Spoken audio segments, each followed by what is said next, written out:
Testing, testing, 1, 2, 3, testing, testing, 1, 2, 3. Hey there, hi there, ho there. How y'all doing? It's me.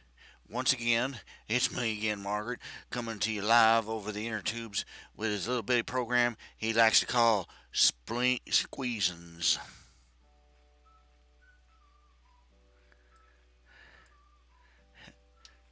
And we'll get us a weed eater and a live chicken and some peach preserves, and we'll have us a big old time. If you know that reference, my condolences. Oh my. Scooby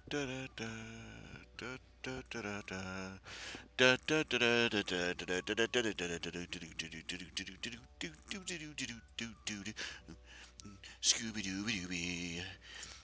And there's nobody in channel. There's nobody in channel. Well, technically, there's me.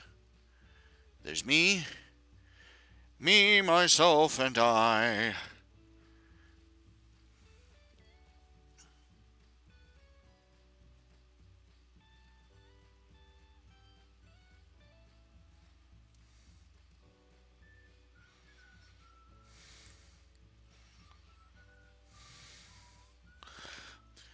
Bum, bum, bum, bum. This is me just starting things up, getting the ball rolling, getting the. This is half the reason I don't have a specific time that I start, because the software I use, for some reason, it is so cantankerous. It's just absolutely ornery, and it refuses to work right. Let's see, let's pull that up.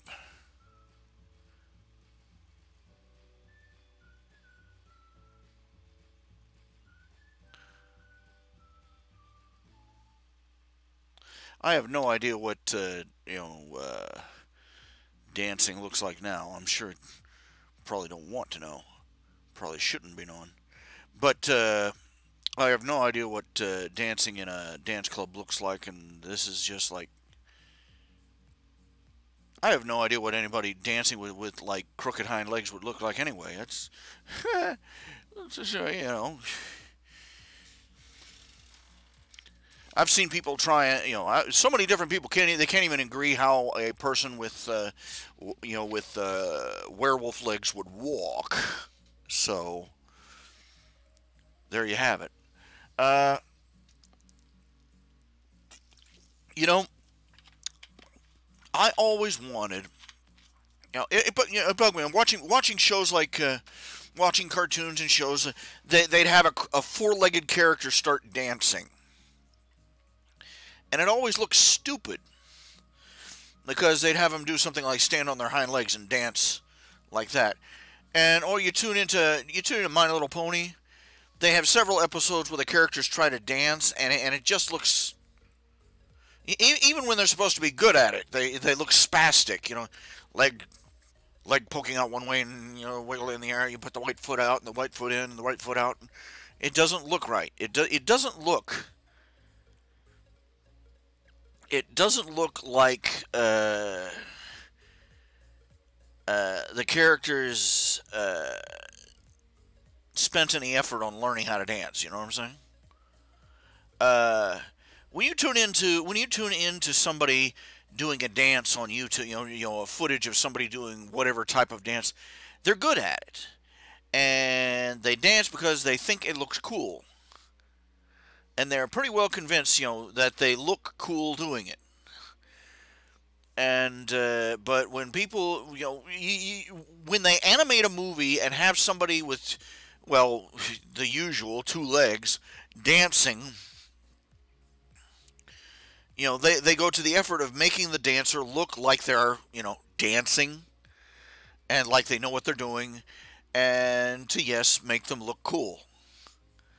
But I've always wanted to. I've always wanted to have or to see a professional choreographer, somebody who's got the bones in the dance field, and you know, and they really know their stuff.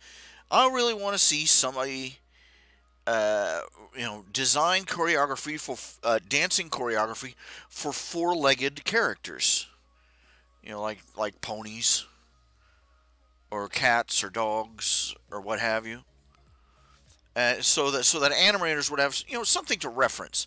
Now I have seen animators that animated a snake dancing, no legs, okay, and it still looked impressive, like the character was talented, you know, and knew how to move with the music.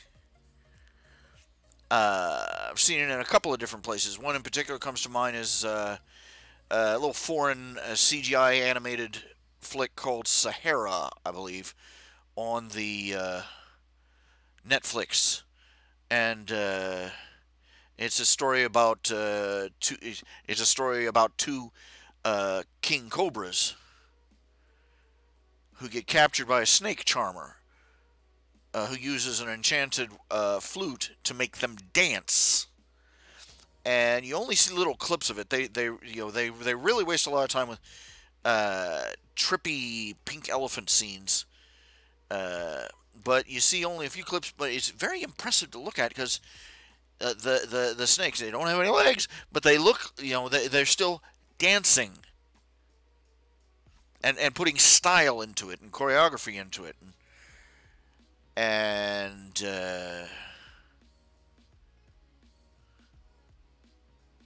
I would love to see the test footage they made, because I'm fairly confident that they made test footage of the characters using those dance moves, and they ended up only using a fraction of a second for the female lead character, and it was very impressive, and I always wanted to see the whole thing. But no, they cut off for one of these pink elephants on parade kind of scenes because she's supposed to be under the influence of the magic flute, and these are the weird things she's seeing. And well, anyway, you get my point. You get my point.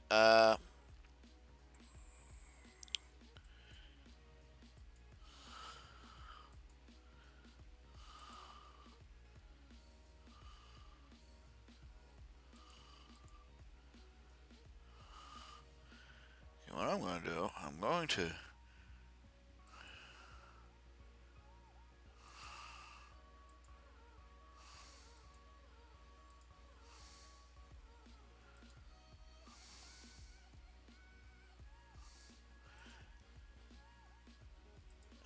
I'm from a Baptist family.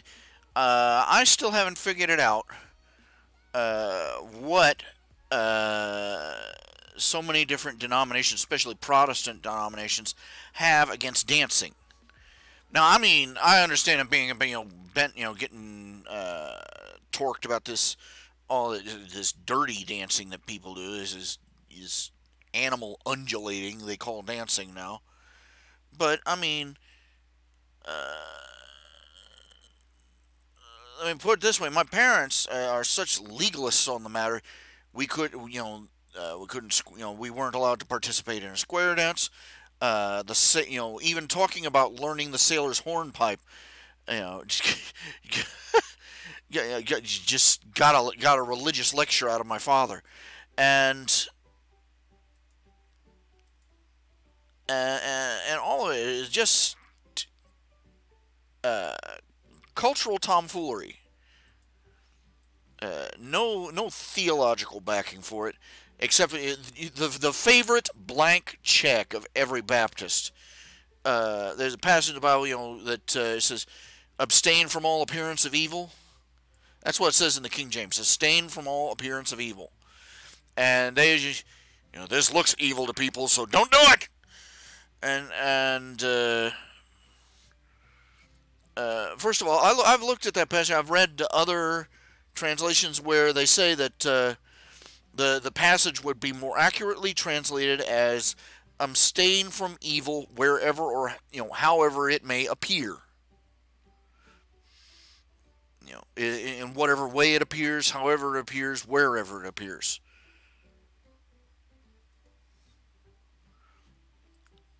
Because you know, I kind of pointed out to me, you know,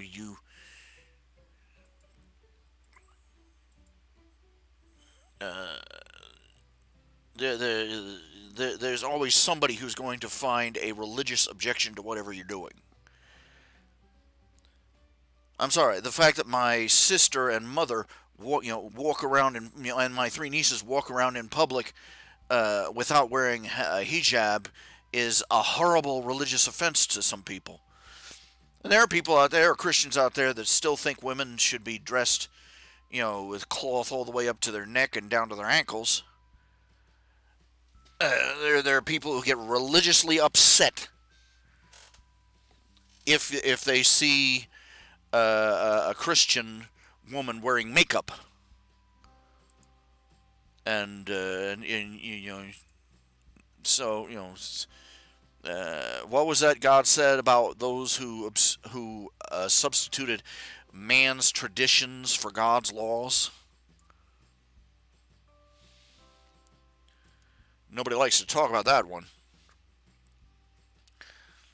because many of the so-called religion things we abstain from for religious reasons are really just uh, uh, current traditions.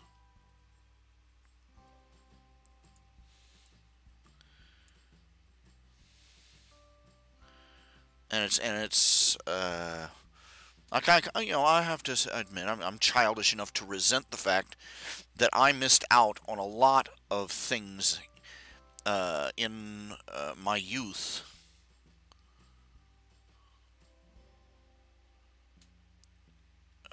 Because my parents were so uptight, and they were these type of people who, could trip on a rose petal. You know, everything, was offensive. And everything was a potential offense. Do not offend the weaker brethren. Why do they never worry about offending the weaker brethren with legalism? Why are they never worried about offending weaker Christians with that? Why are they, weaker? Why are they never worried about offending the weaker brethren with legalism or judgmentalism or any of that? Why are they never worried about that? I'd love to know.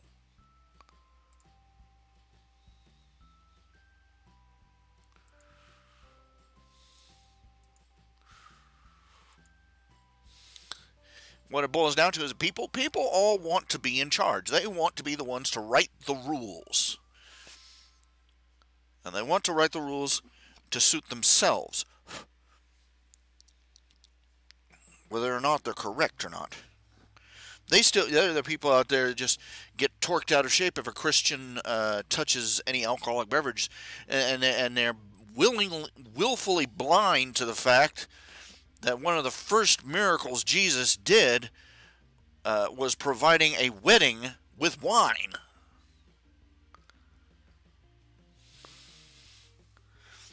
And no, it was not, it was just watered down grape juice. It was just water. It didn't, it had low alcohol content. That's something people made up as over the centuries to try and cover their own behinds. It's not true. In fact, you back in that time, you thinned down wine with water. You were asking for serious trouble. Anyway, I don't want to digress onto that. I could talk to that. I could repeat myself over that factor but really,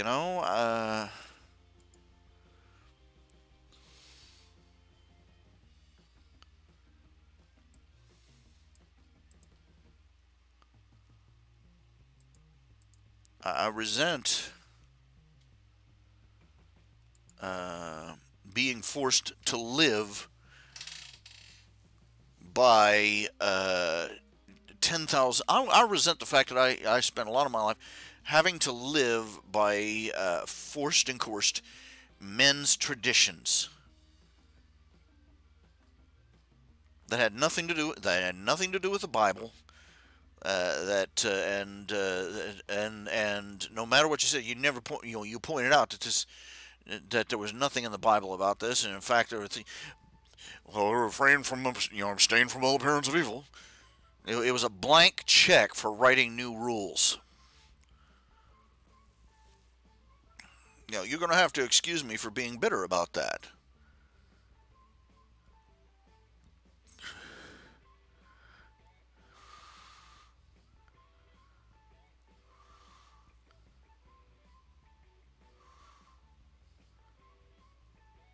We're supposed to be a strange people unto God. We're supposed to be, separate from the world. To come out from among them, to be different from the common people. But we're not supposed to be, we're supposed to be a strange people. We're not supposed to be the circus freaks. And we don't get bonus points for how weird we act or how abnormal or restrictive our lifestyle is. You don't get points. Nobody gets points for being Amish. Nobody gets points for being a Pharisee. In fact, quite the opposite.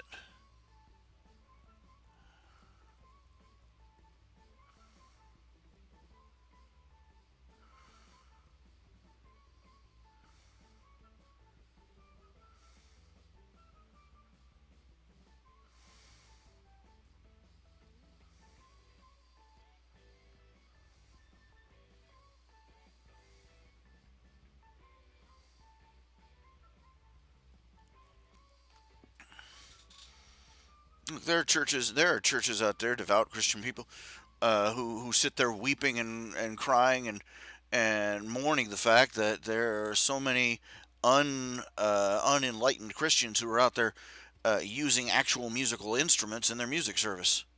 Seriously, they believe that it's a transgression against God to play music with musical instruments.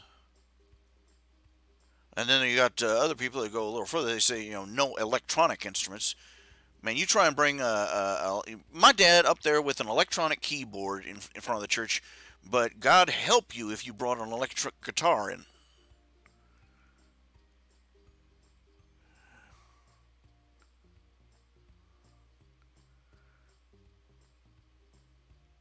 I'll agree with them. I still agree with them to a certain point. You don't.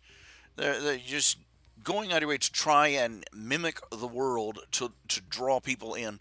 That's not the way we're supposed to do things.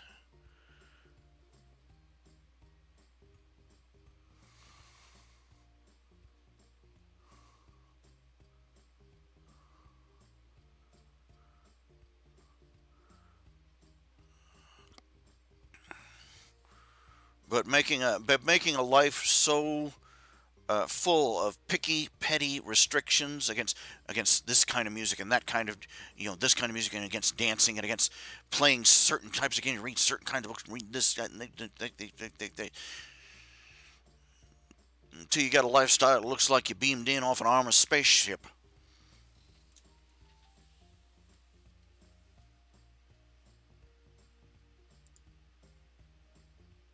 No, that'll look terrible.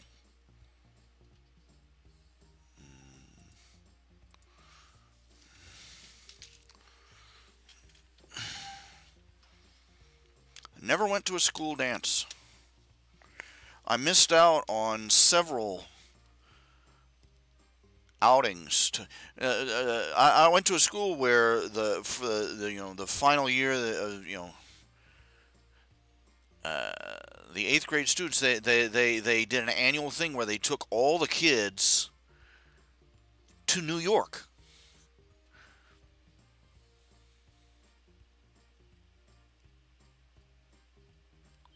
New York State to see the site, to see the Statue of Liberty, to see all the historical landmarks and everything. And no. My parents were convinced that the instant I got out of their sight, I was going to be in a sex and drug orgy.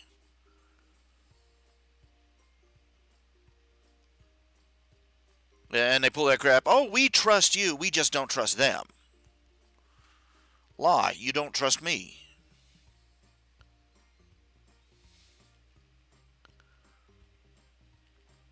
Please, don't, you know, I'm a little thick, but I'm not that retarded, okay? The bus I rode in from isn't that short, all right?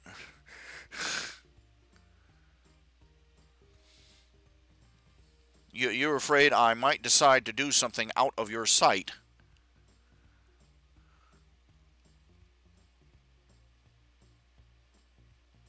Nothing wrong with it, but you've decided to oppose it. That's what it is.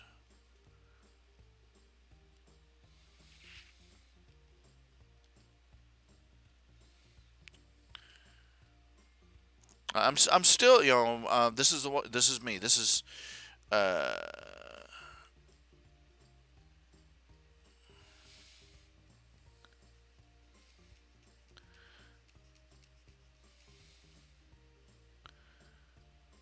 you know, you know, you know,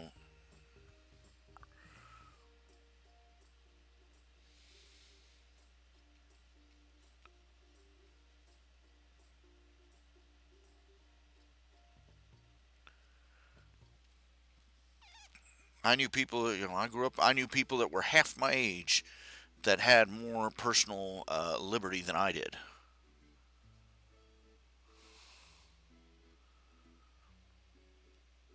Dad always throwing a fit, wondering why I didn't have any initiative. Weren't you busy last week telling me that it was a sin to have any?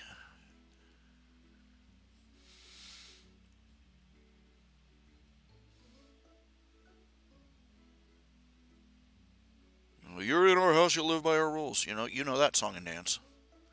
You're supposed to act like an adult, but you're supposed to behave as if you. The parents. This has been a issue with Western civilization uh, since Western civilization started. We expect one thing out of the younger generation, and we make it impossible for them to do that one thing, and then punish them for not following through.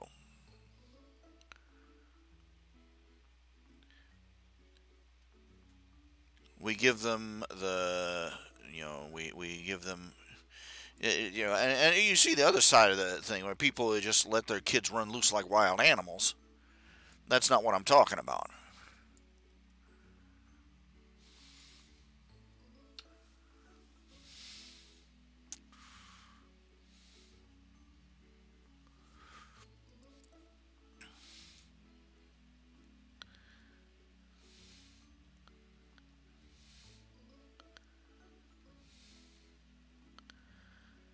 I was 16 years old. Why don't you go out and get a job? And I wasn't even allowed to walk down the street to the store without, asking both parents and getting a note from mommy. I'm not joking. I was literally not allowed to go anywhere. Constantly checking in with them on everything, just to walk down the street. And these were, my parents. They try to BS me, but I listen to the stories from my parents and from my grandparents. They were free range kids. But apparently I wasn't good enough for that. I had to be watched. I had to be watched 24/7 like Timmy the retard boy. Make sure my helmet was good on and tight.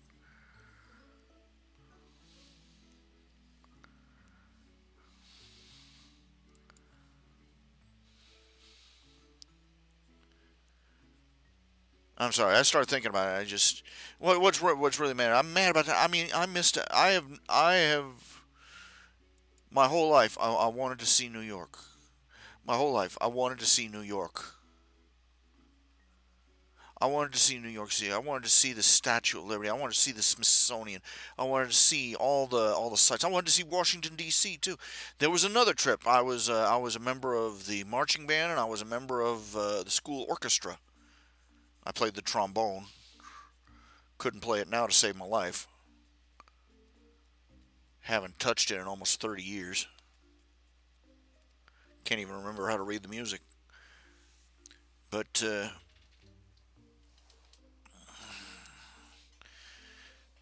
they were willing to. They weren't going to let me. They weren't going to let me out of sight. A trip to New York, a trip to Washington D.C., a trip to see some of the great sights of the world of the United States, particularly, and denied both times. You know what I did for the New York trip? I mean, literally everybody in the eighth grade went. Everybody, except for a handful of kids who basically, well, about 4 or 5 kids. Their parents were, they wouldn't let them go in, and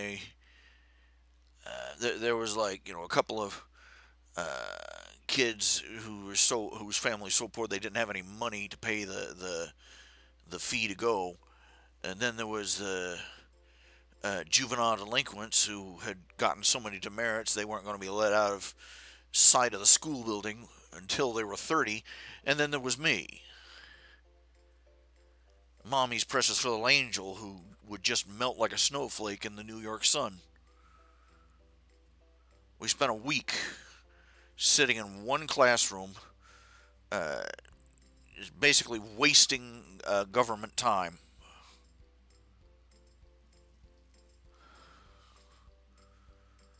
And now in my physical, I'm never going to see New York City. I'm never going to see the Statue of Liberty. I'm never going to see the Smithsonian. I'm never going to see any of those things.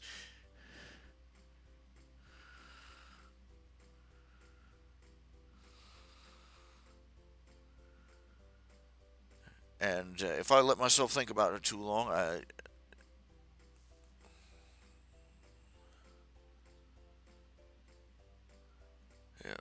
don't be fooled.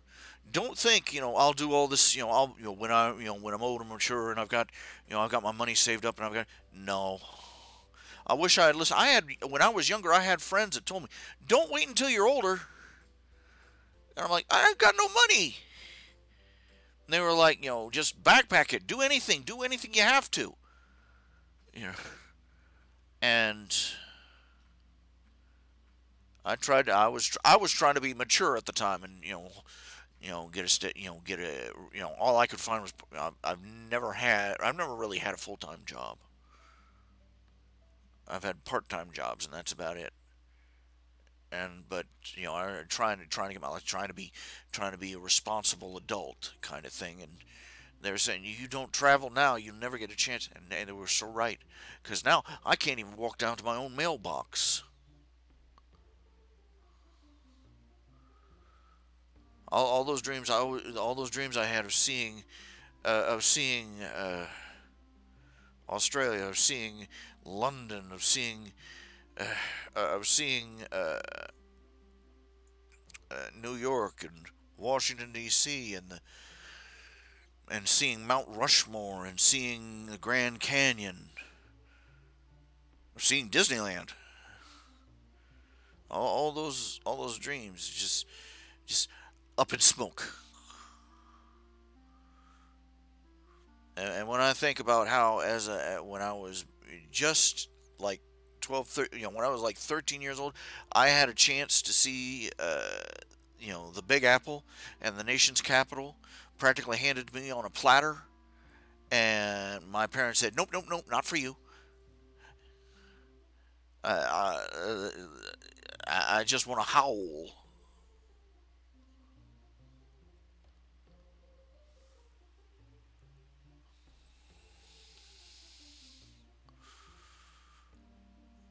I just want to mourn the opportunity I was given, and that slipped through my fingers forever. I couldn't travel now. I couldn't travel now. I couldn't fit in a plane or a train or a bus. I can't travel anyway. It would probably be unsafe for me considering the condition of my legs. I'd hate to think, just get a blood clot the size of a baseball, just whoosh up into my brain, and that'd be it.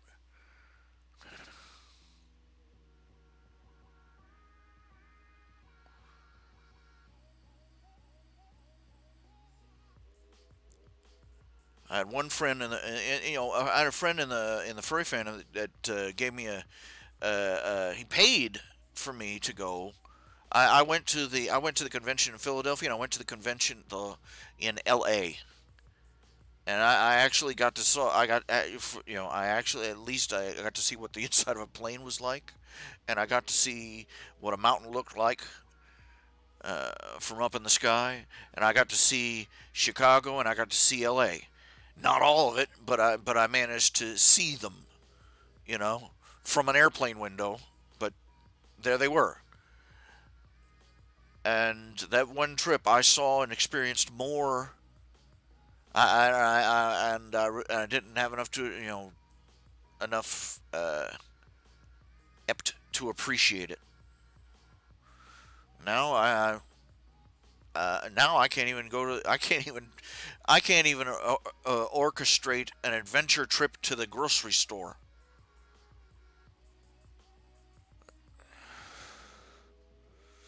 I have to live my life by remote control and proxy.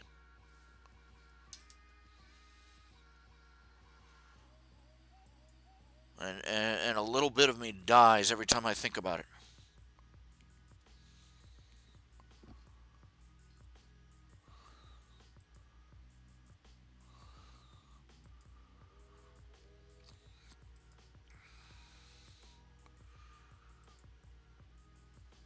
I was too afraid to take all the important risks and too stupid to stay away from the pointless ones.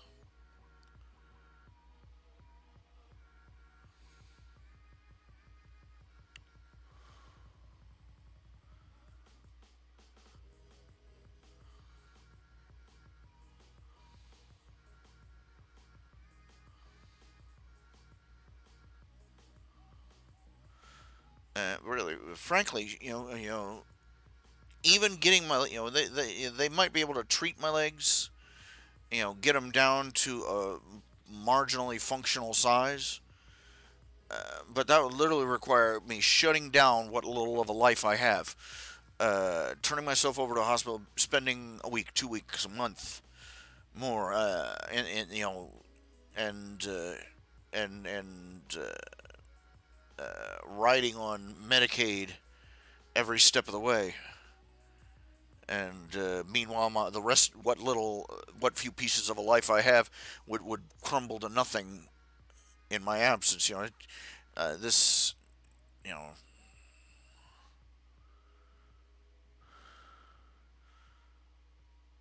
and they wouldn't really be able to fix my legs. That's the thing of it.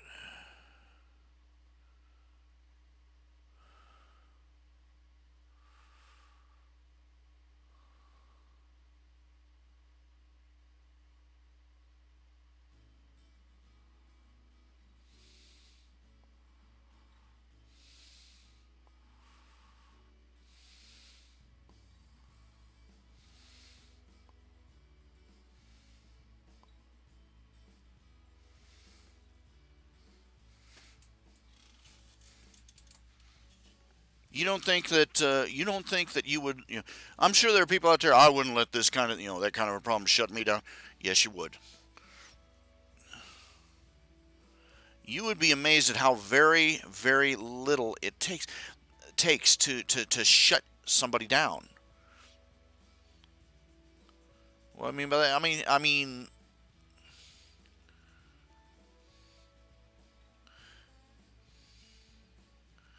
do you realize how many people's lives would be utterly derailed if they lost their cell phone?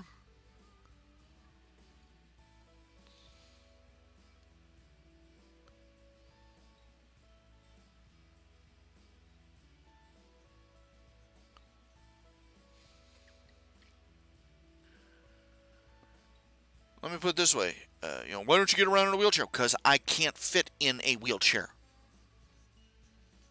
Not because my ass is that wide, but because my legs are that thick. The foot thingies. It would have to be a custom-made wheelchair for me to sit in. And for that matter, I wouldn't be able to get it out the front door. Because I live in a trailer that's 4 feet up off the ground. And the only access is a set of wooden steps out front. Wouldn't you like to see me coming down that way? Thunka, thunka, thunka, thunka, thunka, thunka.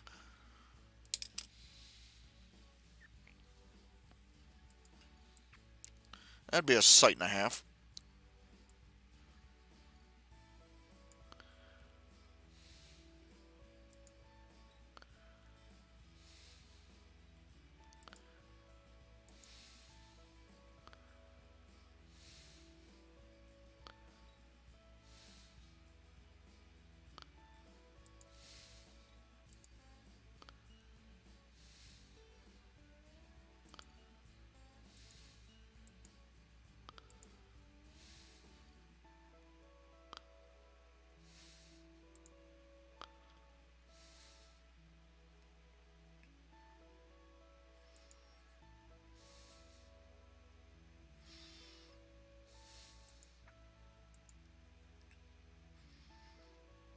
Can't you just see that? Down the stairs.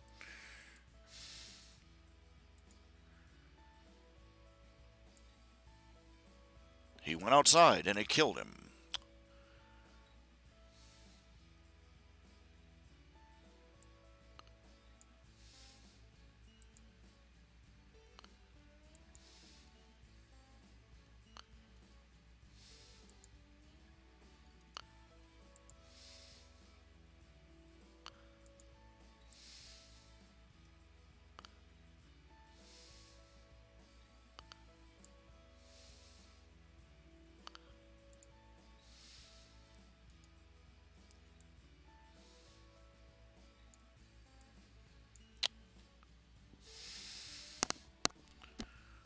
I managed to get myself in a funk. That's there you go. I managed to get myself in another funk. Just thinking about it. Just thinking about what might have been and what now will never be. I am 47 years old, and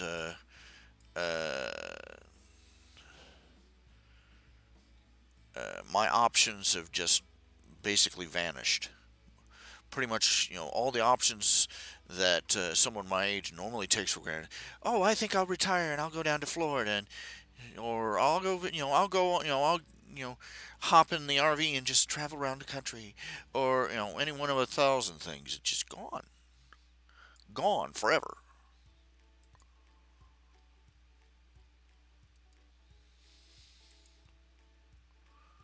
And it only took a couple of years,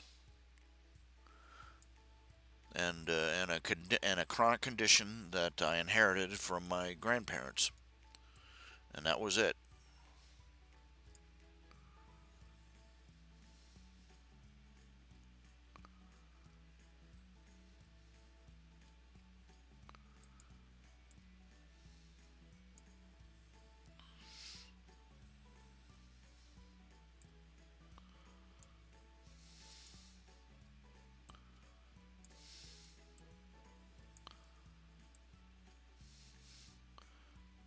If you're thinking of someday going to Paris, France, or someday doing this or someday doing, take it from me. If someday isn't sometime within the next month or so, just hang it up, because your chance will disappear before you even realize it.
I'm sorry if I I got this on. No, I haven't got that on the slideshow. I got it on there. Good. Now you can see what I'm doing.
Everybody talks about I have to say something. I'm envious of people who are more for their aptitude for working with the system.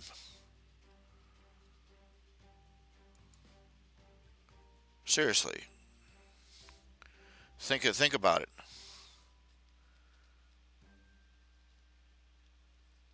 These people are first, second, third generation welfare. They have learned how to work the system.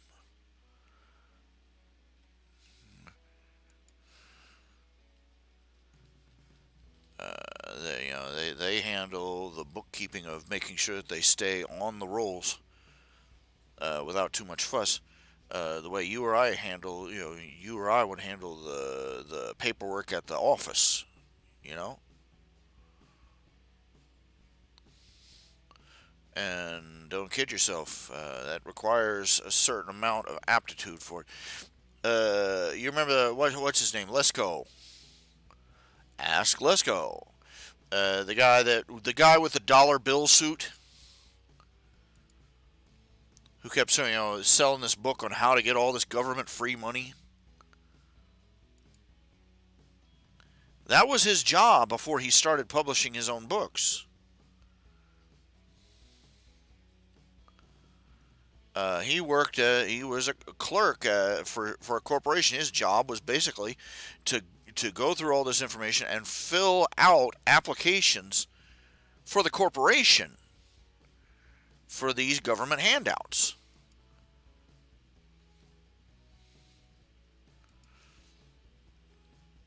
And he finally got sick of it. Can't imagine it was too much fun doing that 24-hour, doing that, 40 hours a week.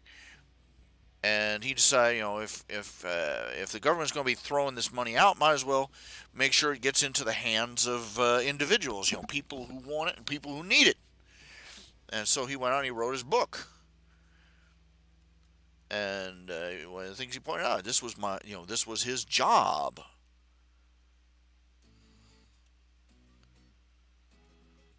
And all these programs that were supposed to help out individuals, the corporations, the government corporate, these private corporations were spending, the corporations were hiring people whose whole job was to rake in this cash, and that's where most of the so-called social service money goes.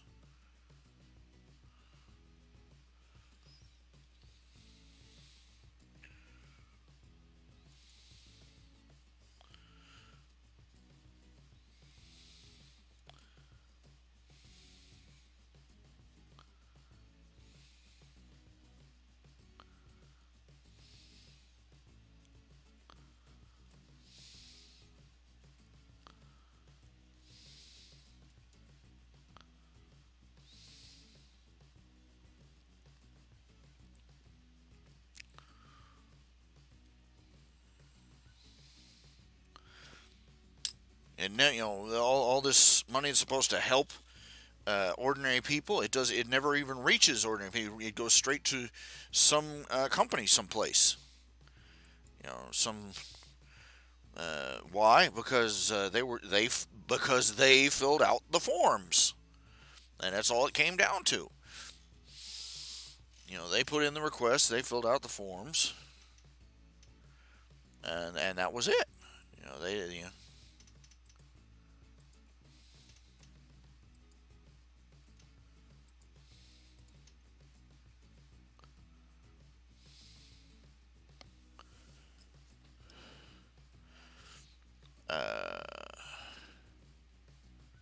it's worth noting. It's worth noting that the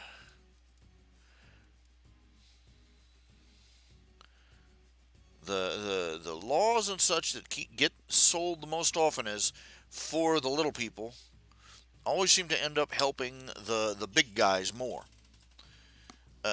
Copyright law. Look at what it's done now. It's basically given these multi-million-dollar corporations the power of life and death over artists and their creativity.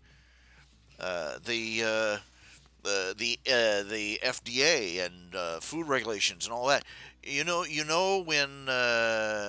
When that guy came out with the book The Jungle and started and everybody started that huge crusade for food safety. You know who backed it most? The huge meat packing companies. The big matutas, the big big beef, basically. The meat packing plants, the very people he was investigating. Why? Because they knew that once the system was set up, hey, they could, it might start off as a problem, but they had plenty of money to pay for any changes to their system. To pander to this. And most of it would be cosmetic.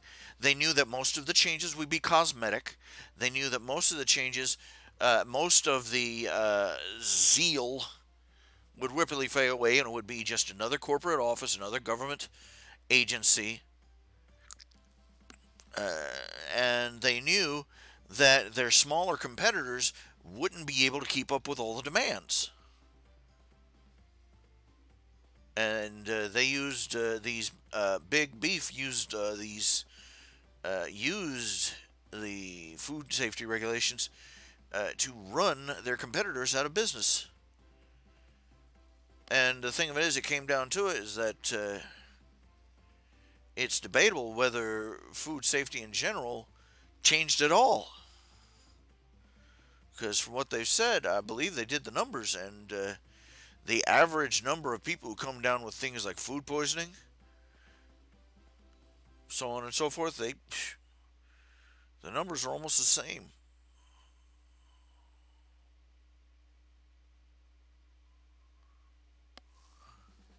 Speed bump effect. They see all the traffic sign effect, whatever you want to call it.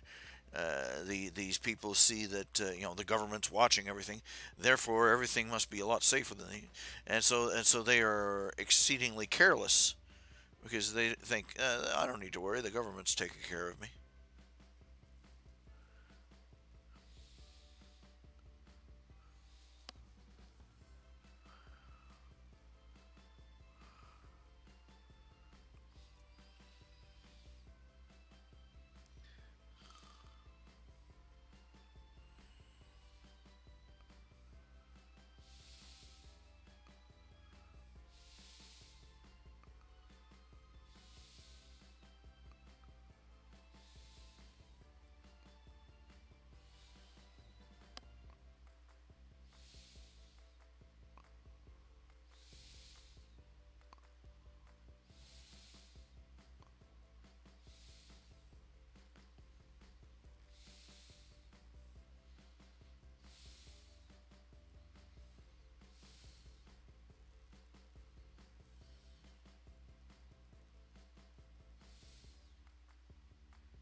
I'll have to excuse me. I drifted off there for a minute.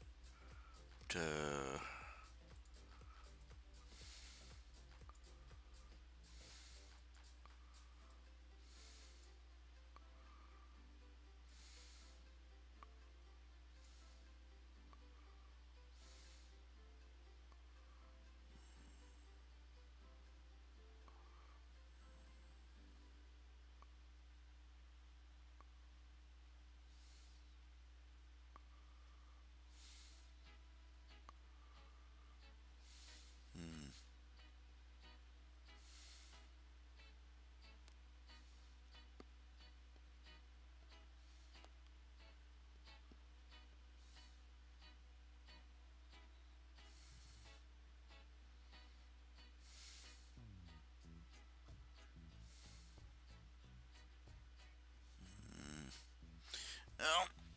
Ow, ow, ow, ow, ow, ow, ow, ow, ow, ow. Stiff back. Well.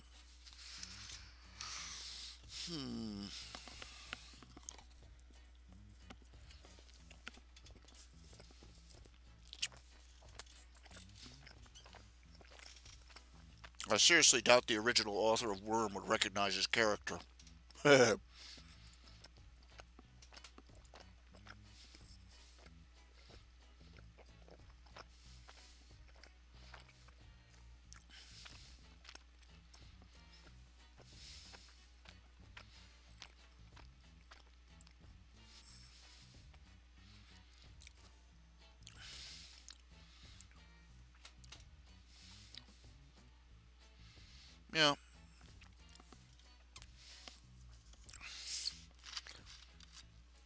It's true. The more safety features they add to a car, the more carelessly people tend to drive. We live in a day and age where we have all sorts of safety belts and crash cages and folding panels and airbags. And what do people do? They type while driving. Just how fantastically stupid do you have to be to type while driving? I can see talking on a phone because you're talking, and you can do that without looking away from the road. But typing?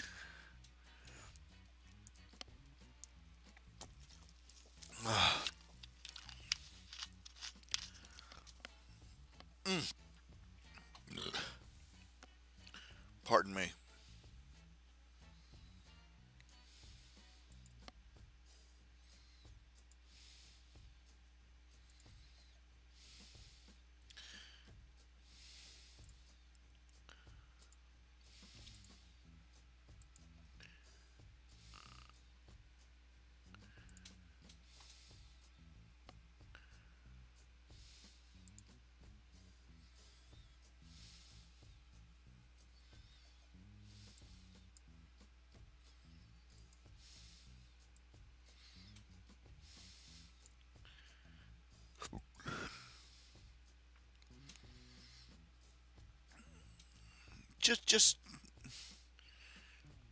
Just how much of a twit do you have to be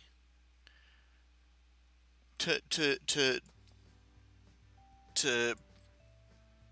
pull out a keyboard, a miniature keyboard, and try to type a message while you're driving?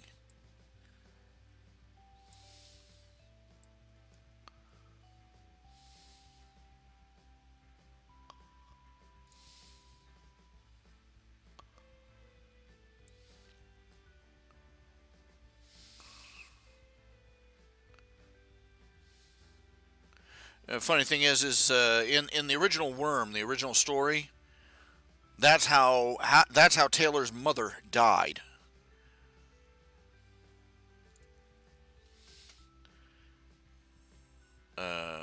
Taylor called her. Taylor texted her, and her mother decided that would be a great way, a great time to pull out the phone and type an answer back. So, let's just, another example of how Wildbow likes to give his characters more issues than an entire comic book store.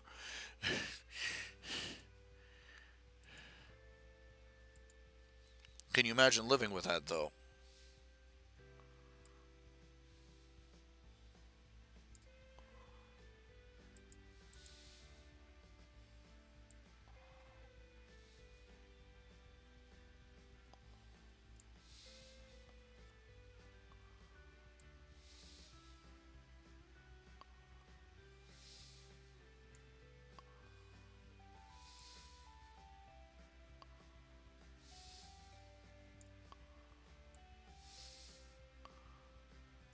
Can you, you know...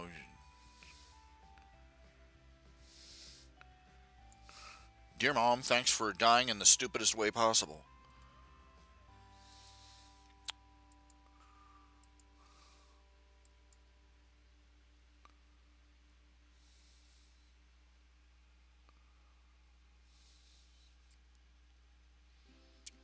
What the hell, woman?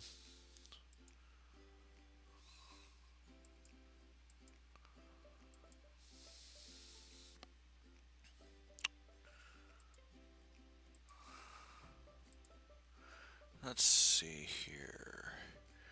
Gotta find that chain.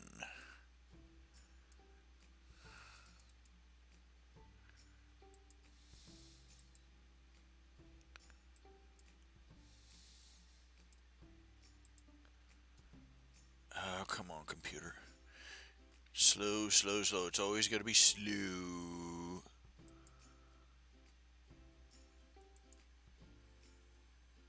Just got to drag.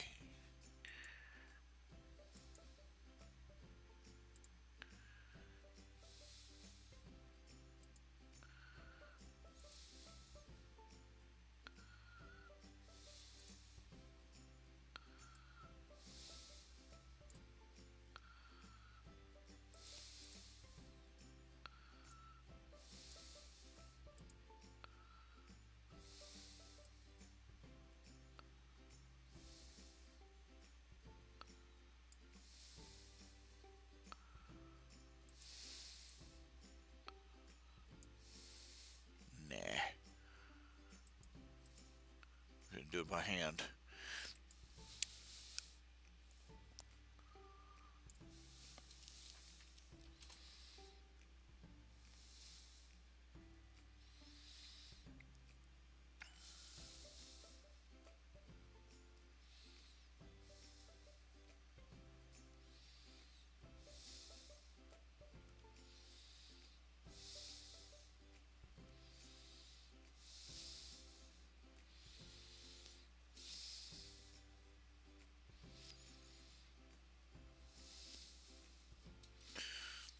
I wonder what they thought. I can't help wondering what my parents thought I was going to do in New York City as a 12-year-old boy.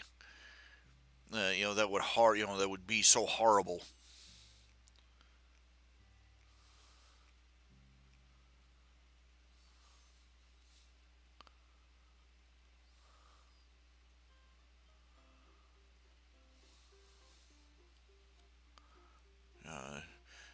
Maybe they figured we were all going to pool our money and rent money for our room and rent a hooker. I don't know.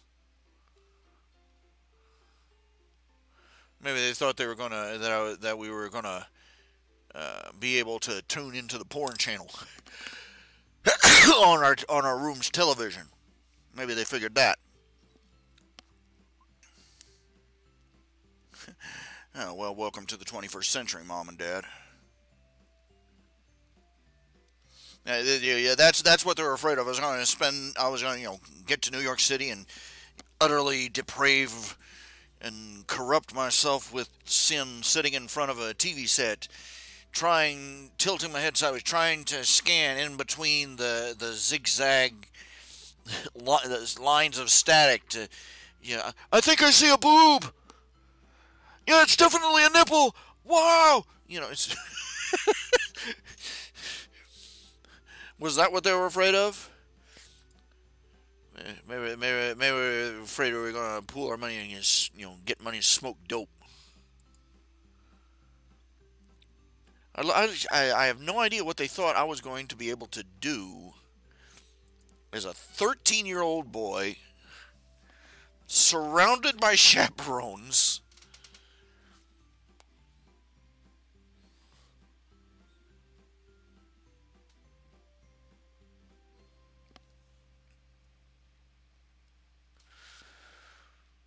in a hotel in New York City. What did they think I was going to do? You know?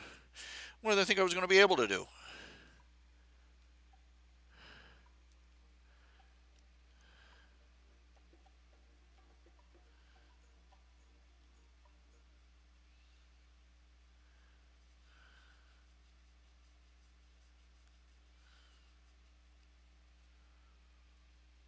I'm still angry about that. I'm still going to be angry about that until the day I die.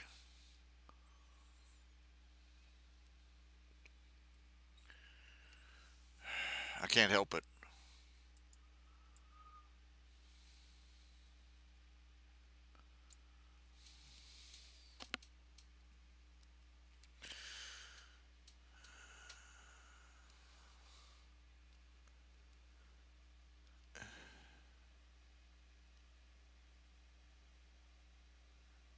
I still have dreams to this day that for some reason I've managed to travel to New York City.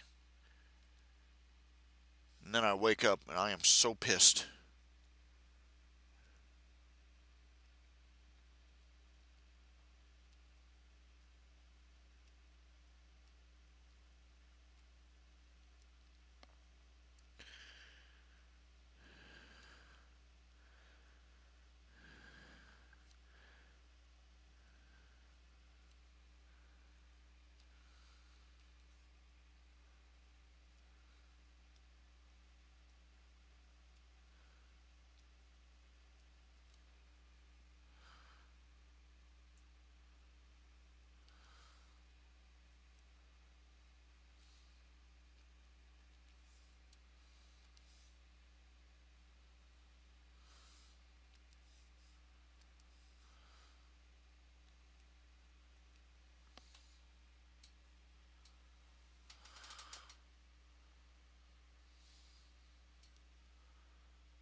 The music stopped again.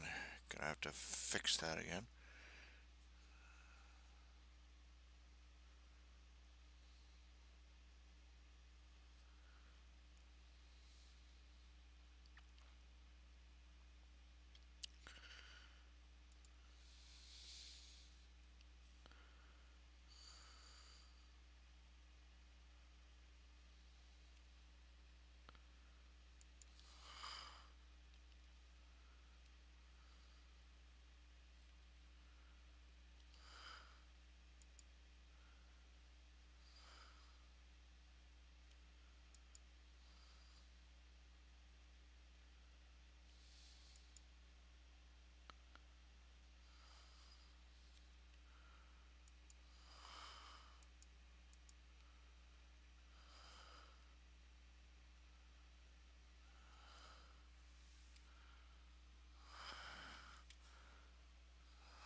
Yeah, I was saw it.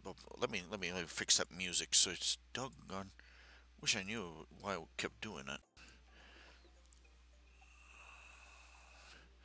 But where was I? Oh yes, I was watching an anime review. Actually, there's a thing on YouTube. What else? It's always on YouTube. Whatever it is, it's always on YouTube. But the guy was talking about how there's this new anime that's come out. It's called Goblin Hunter. It's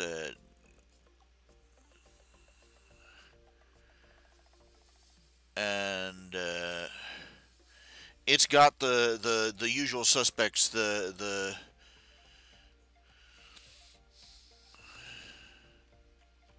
just a second here. Just,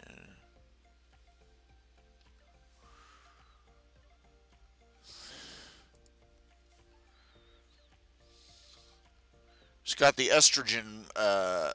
It's got the estrogen rangers all up in arms. Because the opening chapter, the first episode, and the opening chapter of the manga, and the first episode of the show, an all-female team, or I forget whether the team is primarily female or all female.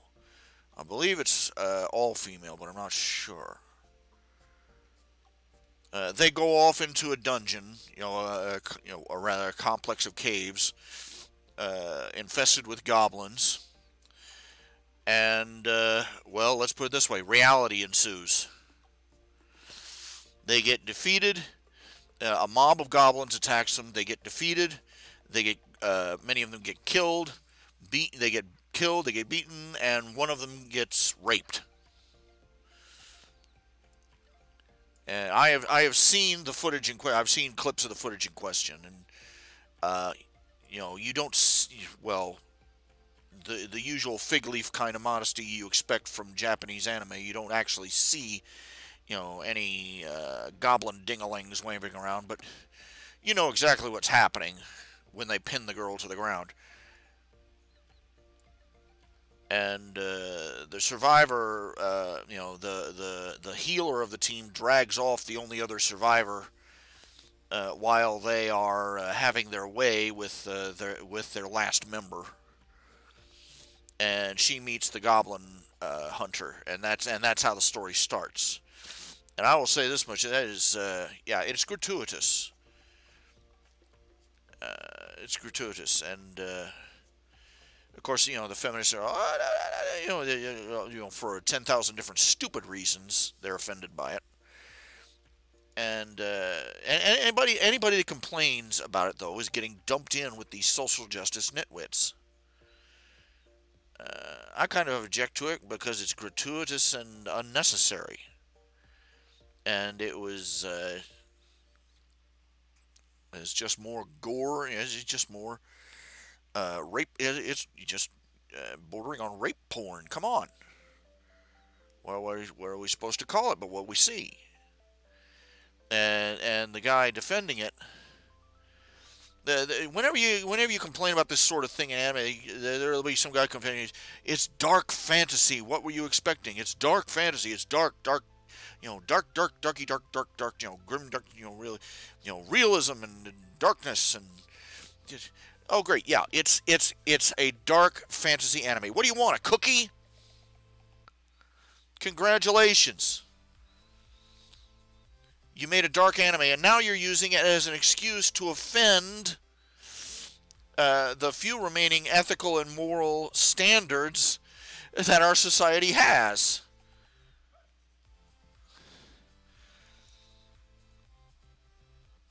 What's that worthless sack of skin that makes Family Guy?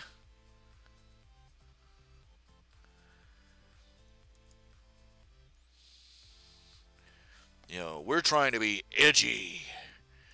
No, you're trying to, you're trying like a 6-year-old child trying to get attention by screaming profanities in the middle of the living room.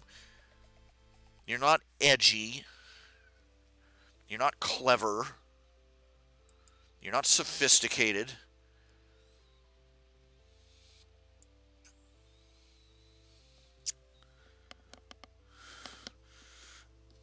and you're not funny.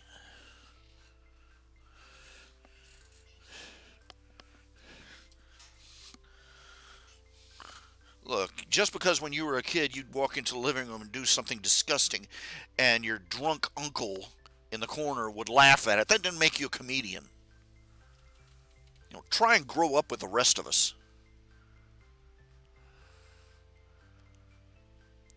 I hate Family Guy. I hate Family Guy. I hate anything produced by the guy that produces it. It's just vile. Nasty.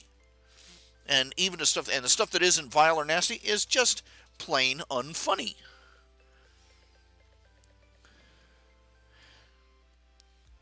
Most people, he did one episode where he made a joke about Wile E. Coyote finally catching the Roadrunner. Anybody else, that's a 10-second joke, tops. The coyote saying there, great, now what do I do?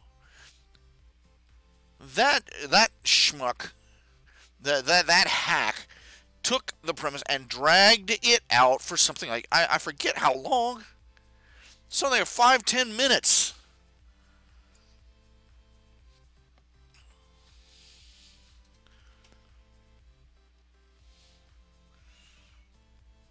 The coyote catches the bird. The coyote goes, what do I do now? The coyote roasts and eats the bird. The coyote goes into a downward spiral while all his family leaves him. Then he's talking with his friend how he got his life around, and then he, of course, nice little dig at Christianity.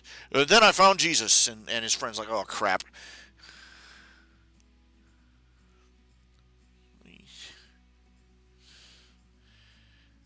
And your movies about the teddy bear weren't funny either, fella.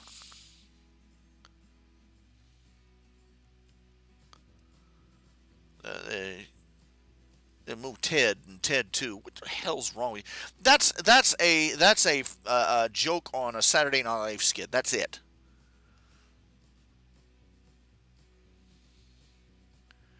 A little boy makes a wish on a star that his teddy bear will come to life, and his teddy bear comes to life, and then we catch up with him 20 years later.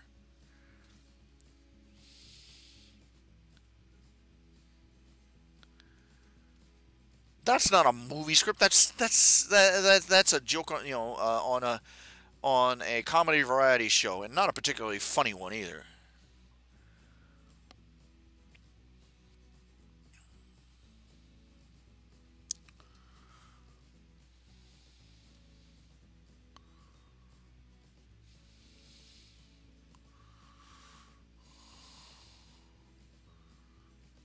There used to be a way, yeah, that's my question. All these people getting offended and having great big commentaries. Whatever happened to dude? Not funny. Remember that? That sufficed. That filled the gap for so many things.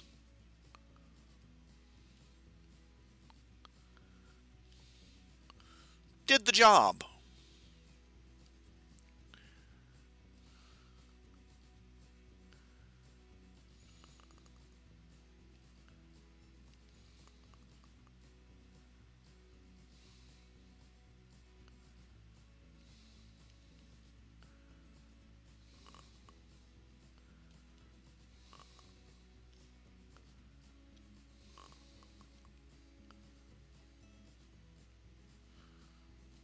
All this other crap was unnecessary.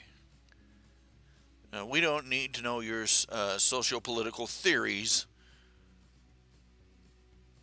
about gender relations to figure out that you don't think this was this is in poor taste.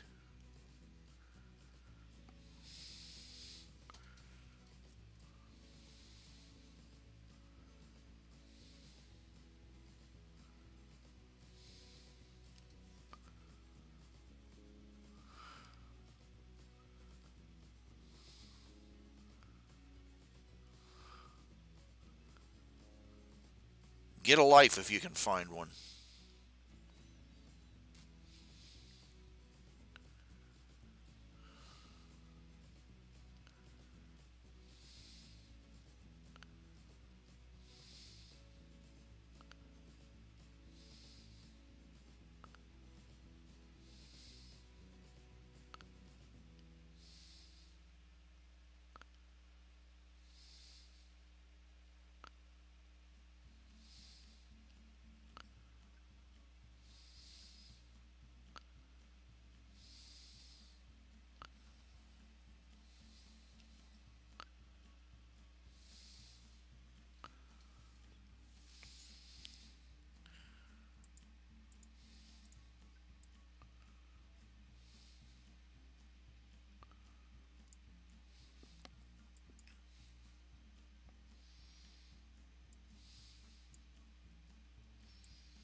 little sparkles, little sparkles, little sparkles. Effect, okay, white. Sparkle A, sparkle B, sparkle C. Got a lot of sparkles.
There we go.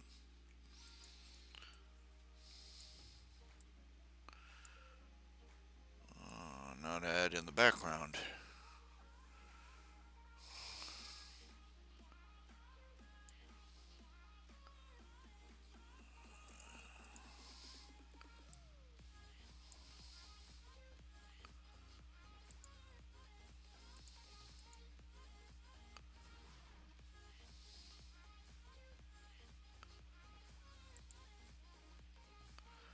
Delete.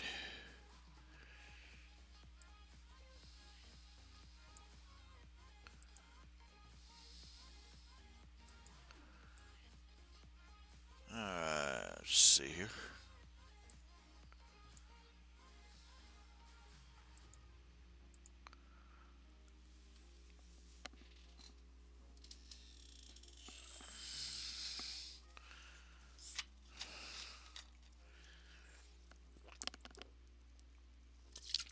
I need to adjust the prices on my commission page again. I think. I don't know. Maybe, maybe not. I don't know.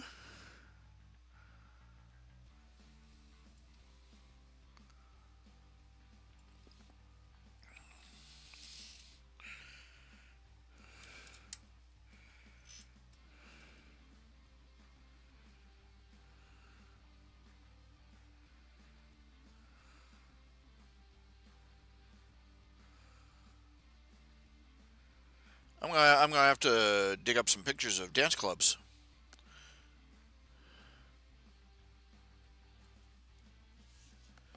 Oh, what? Did Discord? Okay, let's see. Discord manipulated the cutie map, and it also turned out to be alive.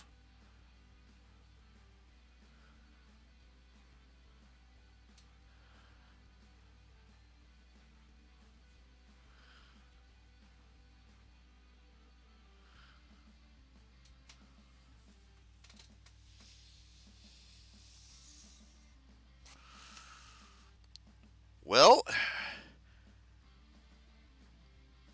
I have to say, I didn't know about that episode. Like I said, I haven't watched an episode of My Little Pony in ages. I haven't seen anything past like season 6, and I'm season 5, season 6. What was the last episode I saw? The last episode I really sat down and watched. I started thinking, I'll just watch it next week. I'll watch it later. I'll watch it 2 weeks, 3 weeks. I'll just sit down and binge watch. I never watched it. But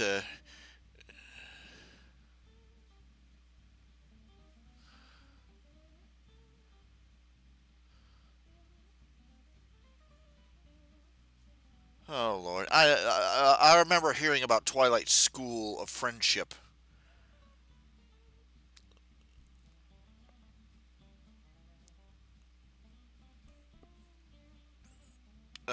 The School of Friendship. Can you say the writer's taking the joke too far? Look, the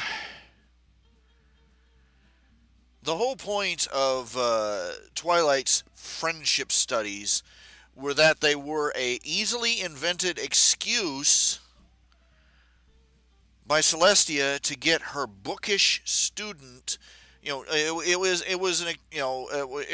an excuse Celestia invented so that her bookish student could feel justified in quote unquote wasting time staying in Ponyville making friends.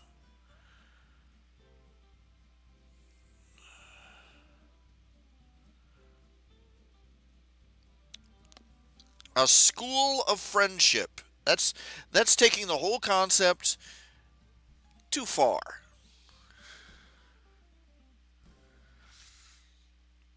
Twilight needed this help because she was a mess. Twilight needed a school of friendship because she was a mess. The idea that nobody else in the friendliest, in the friendliest nation in fiction, needs a school on how to be friends. Forget their obsession with school. Forget their obsession with. Look, the point is that Twilight Sparkle was the odd duck. Everybody else was making friends just fine. Everybody else was jolly and friendly, and she was prickly and didn't want anything to do with it and didn't want to waste time on friendship, which nobody else in Equestria could understand for obvious reasons. The funny thing is that basically Twilight Sparkle's reaction you remember the first episode, very first the show premiere, her reaction to everybody being so friendly was pretty much the same as what you or I would have. How weirded out would you be if you went to visit some little podunk town out in the middle of nowhere as part of a job for whatever company you work for, and everybody kept latching onto you? Oh, we're going to be such good friends. Like you were in a children's show. You'd be kind of weirded out, and you'd be a little bit annoyed, to say the least. I'm here to do a job. This is not what I'm here for.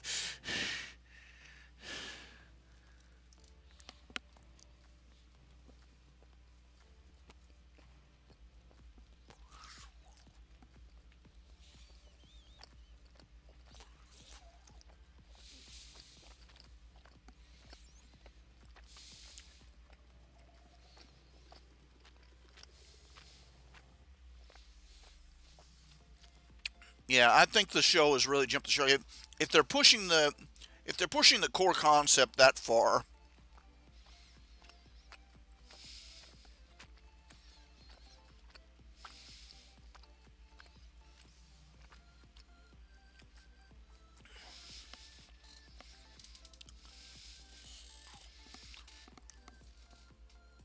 they're pushing too hard to try and make everything revolve. They've reached a point where they're pushing too hard to make everything in the show revolve around friendship and how friendship can fix everything. I think that's what I'm trying to say here.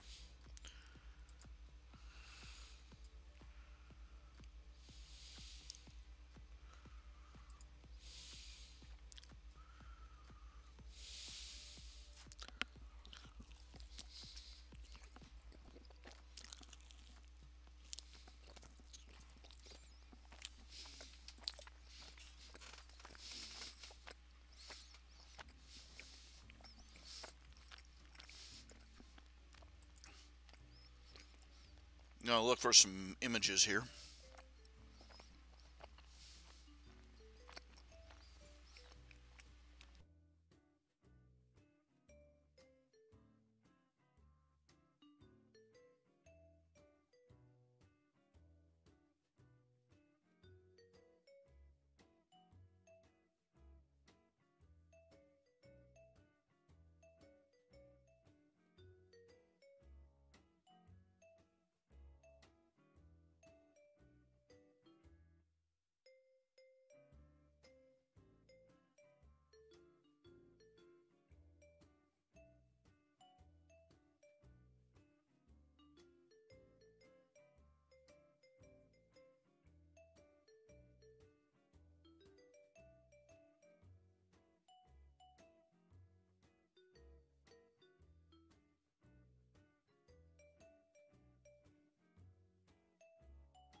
Pardon my munching, eating some luncheon. pizza.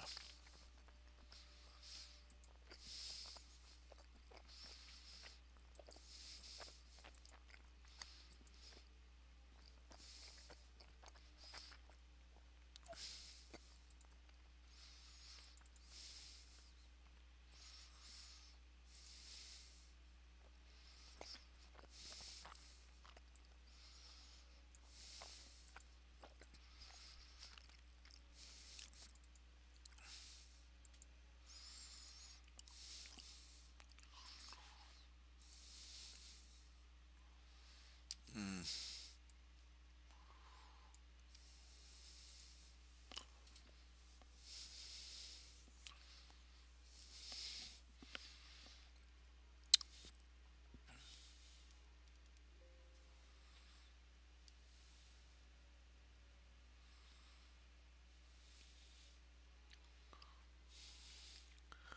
Let's see. Pen, marker, tuboid, blob scribe.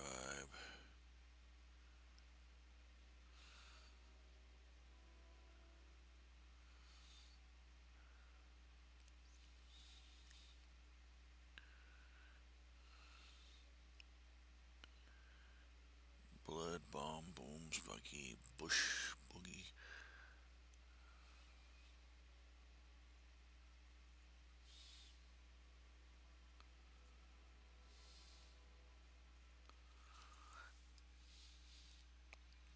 Oh, jeez, I hope I didn't delete a bunch of them just now.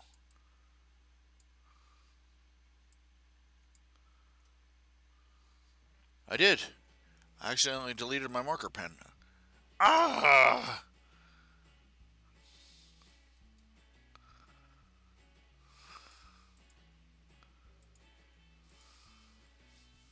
Now what do I do?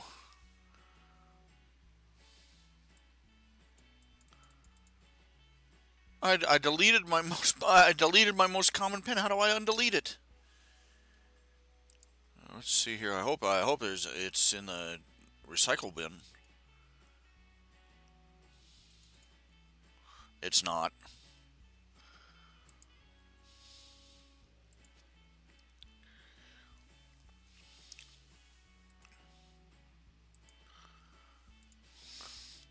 I'll have to look it up. Manga Studio 5 accidentally deleted pen. Restoring Deledio stews. There we go.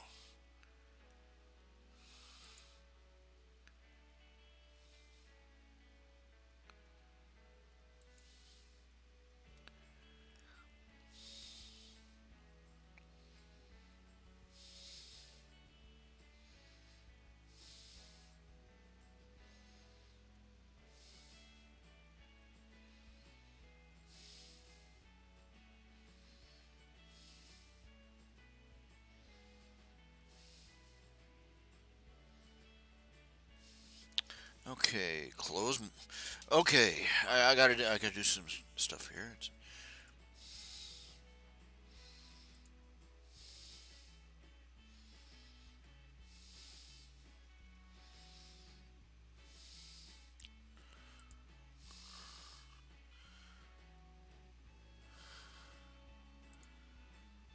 shift.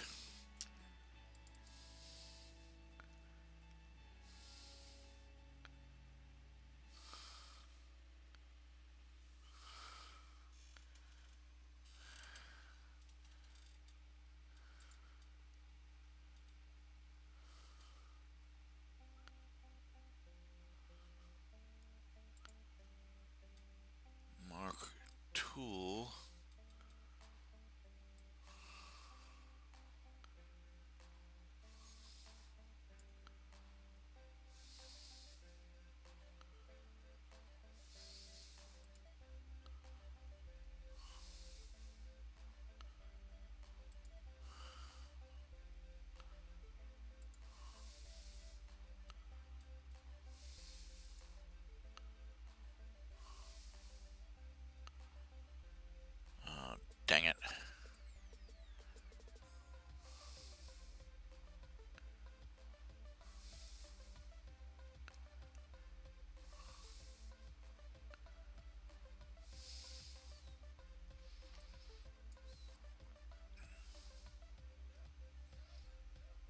My marker pen is gone.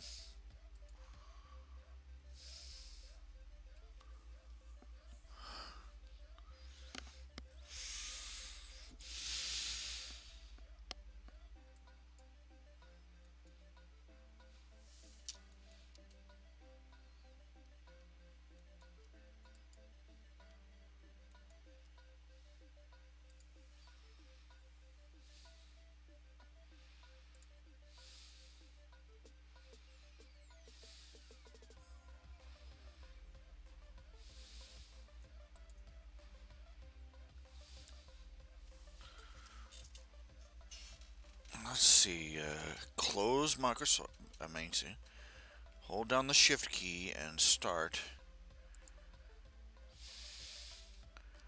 via a double click.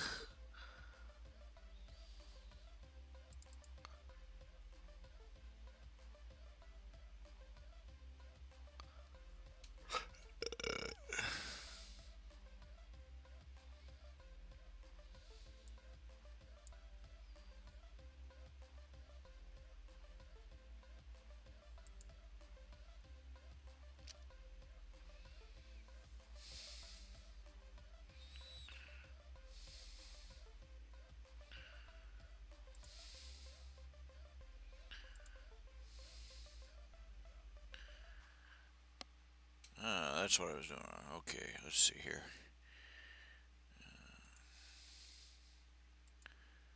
And I just removed all the pens I installed.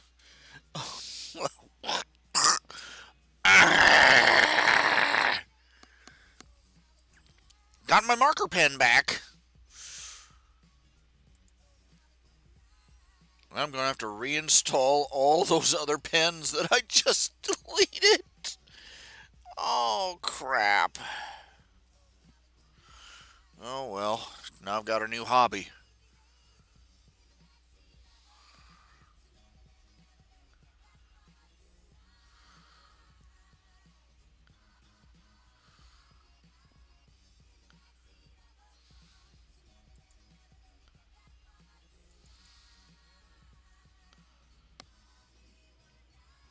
Well, at least I've got all the ones that came with the program, but all the ones that I spent like forever and a day downloading are gone, baby, gone.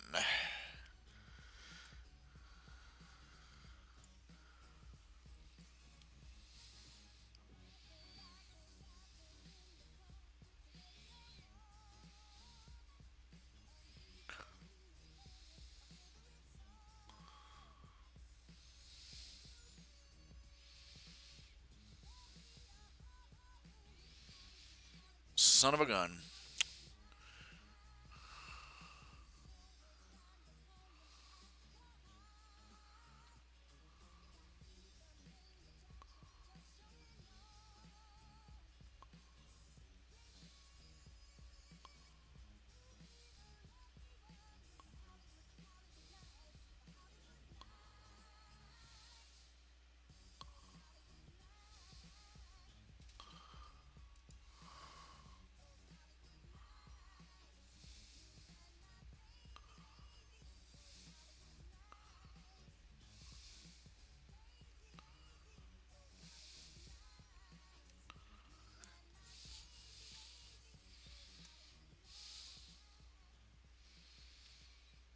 Okay, let's see. Sparkle A. Doggone it. Okay, among other things I have to get a new power pack. This one, if there's, for some reason, well, it's old and dying, and I need a new one. You can hear the siren here. I'm going to have to shut everything down. Everything down.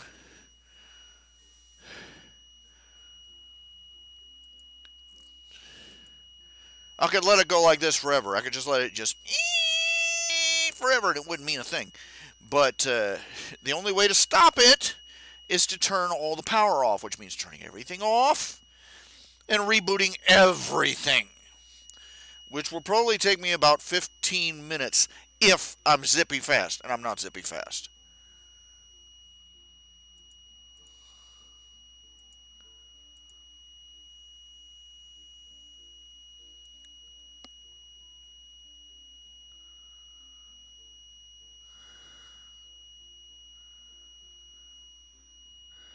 So, El Crapola. I managed to delete all my extra brushes, and now my power pack is going bonkers. Crap! Okay.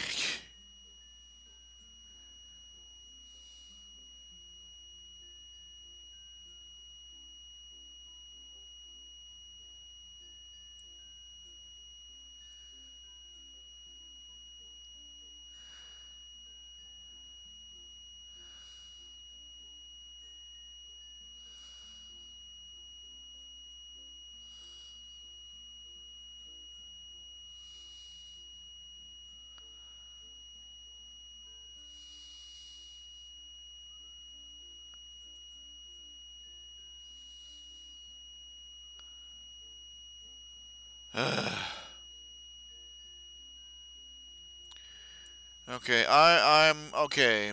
I'm gonna turn this off, and if I'm not back in 15 minutes, that's pretty much it. I'll catch you all later.